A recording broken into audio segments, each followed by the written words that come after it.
What's going on, everyone? So I'm sitting in a 2015 Honda Civic Si, better known as the 9th Gen Civic. So what I'm going to start off with here is to show you guys where to start if you're trying to flash a tune on. So right now we just installed an acuity intake. We need to put something on this car, and a lot of people get confused or make the mistake of, well, let me just show you guys. So you already married your flashpro, you already got it all set up. Click on File, New Calibration. This is where people overcomplicate things. So they want to start picking things that are close to what your car already has. Now, ultimately, what you have to remember is every car is going to be different. It's going to perform different. So if you're doing modifications that require a tune, for example, an acuity intake, then you're ultimately going to want to get a dyno tuned or pay for an e-tune. Of course, I offer both of these. I always suggest a dyno tune because it's going to be more accurate over an e-tune because you're literally sitting in the car and you're calibrating it on the dyno.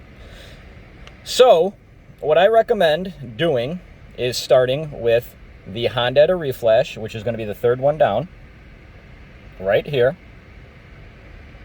Now you want to click and you want to open that. So you got your tables right here. So that's the actual tune tables. So I'm going to show you a couple more things to maybe make your life a little bit easier. Now, let's say you got some big modifications done that require injectors or map sensor. This is what we're gonna go over here real quick. So first and foremost, lightning bolt. You want to click that. That's going to make sure you're connected to the car. And just to verify, because hondata does have some glitches where the lightning bolt will be connected, but it actually will not connect. I always recommend people to look at your throttle pedal as you press it, and if you see it moving up and down, well, then you know you're connected. So we're going to go a little bit more in detail now. You got a little bit more stuff done to your car. Let's say you're on E85 as well. Now, if you're getting tuned by me or etune, I send you a map anyways to start it up, so you don't have to do any of this, but I know some tuners do not. So you're clicking on calibration. Now you're in the calibration setting. First and foremost, you click on fuel. If you have changed the injectors, you can change them right here. Put the size that they are, and then as far as injector dead time, injector opening time, if your injectors came with a card, this is where you would calibrate it right there. If that's a little bit over your head and you're going to pay for a dyno tune, well, you know, you could tell the tuner, I didn't calibrate the dead times. You can do that. So this is where you would change it. Let's just say you put 1,000 cc's in. You're good to go.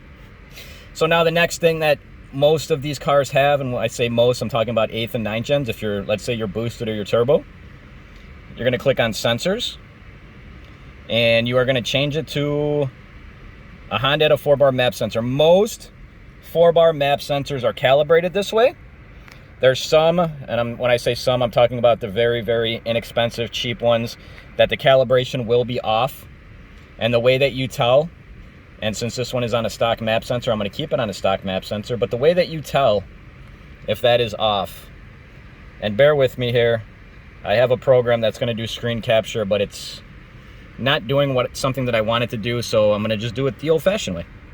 So when the car is off and you're connected, you can see the throttle, you want to pay attention to what your map sensor readings are. Ultimately, when you try to start a car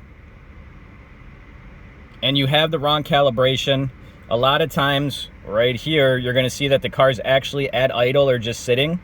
It's going to be building boost, 1 to 5 PSI usually, maybe more, depending on how off the calibration is. That is when you know something is wrong, and the car's not going to want to, if it does start, it's not going to run right at all because it thinks it's building boost while it's sitting at idle. So if you're building boost, you're adding more fuel. So we'll keep that on a separate video. Now here's your fuel tables. You have your low cam fuel, which is going to be out of VTEC. You have your high cam fuel, which is going to be in VTEC. Now you'll see what just happened there. Change to the wide open throttle lambda adjustment. What you want to do is if you're doing this yourself and you're trying to get started, Go back to calibration.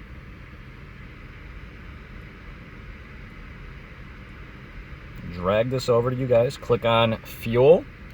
And then you want to click on use map fuel tables. Now you'll see when it turns red, that means that it just needs to be uploaded to get there and then have it saved. We're going to click on that. Make sure that you're clicked. We can exit out of the calibration now. And now what you're going to see is when I click on the high cam fuel table again, well, we'll click on low cam to change it. We'll click on high cam one more time and you're going to see. So now you got the map fuel tables. Now if you're adding, let's say you're on E85 and you need to start it up and you're in a bind, you're in trouble, you started the project up late and you can't get a hold of anybody, it's nighttime, whatever the reason being. E85 requires roughly about 35% more fueling. So if you want to get the car to run pretty decently, all you got to do is click these tables. And then you want to right click on them. Oh, sorry. You're going to right click on them. Click on adjust. And all you're going to do in the percentage is just add 35%. And now your car is going to want to start and run on E85. Now when you do get it running, if you're trying to change anything in real time, which is live time or whatever you want to call it, real time, that little button needs to be checked. If you do not check that button, and once I do an upload, it will turn green. You can see right there, it says pending upload. If I do not click the live and I try to make changes, it's not going to do it's not going to do anything. Nothing. And what you also have to remember is you got to make sure that your all is selected. So all these tables, the 30 degree, 40 degree, they're all being changed at the same time. So that's a very, very rookie mistake that I see a lot, where people are like, I'm changing stuff and it's not working. So that's going to be how you do your fuel tables. We're not going to go into ignition on this video.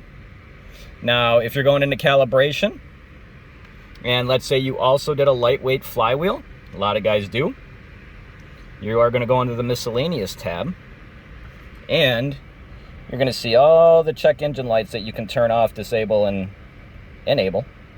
And then you're going to see the misfire detection. You want to check that one off. So that's going to be the basic stuff. That will get your car going. That will get your car running and starting. This goes for the 8th and the 9th gen Civics because they use flashpro. And basically any other car that uses flashpro, it's the same deal pretty much. Depending on the year, make, and model, some of these settings will be different in the back half. The majority of the settings up front, when I say up front, I mean these tables, these are all going to be the same. So you can go throughout and, you know, if you got your buddy's got an Acura RDX or your buddy's got a TSX or whatever, same deal. So that should help you get started. Get the car running, check over any leaks, check over any issues, and then get it to a dyno.